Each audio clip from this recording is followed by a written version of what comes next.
This video is to see if I can help Claire with her flow from the MVP call on March 18th. So I've been playing around in my sandbox today. I'm currently on an account, Edge Communications, and I've got 3 related contacts. Yanira, who has no role, as you see on the right, Sean, who is a business user, and Rose Gonzalez, who also has no role.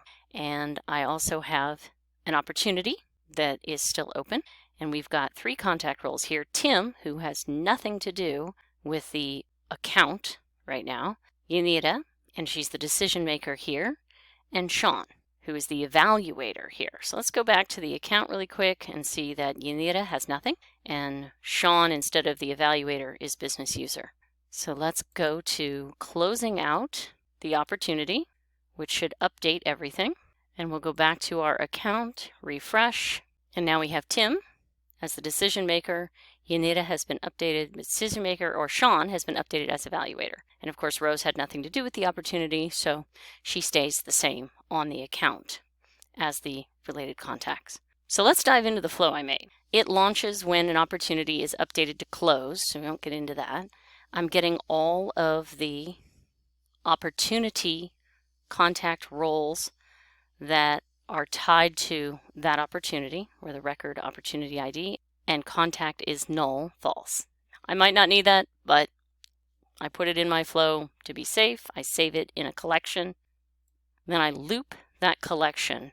And for each item, I actually found that the account contact relationship was the object I needed, not account contact role. When I had the role, it was either finding nothing or it was telling me there was duplicates. So I went with the relationship to play around with that. The account ID equals the opportunities account, and the contact ID is from our current loop. But I only need one record, and I'm saving it in a record variable, and I'm just saving these fields. I don't know what fields that Claire was trying to save. And then the decision is, did I find something or not? So is the record variable null true?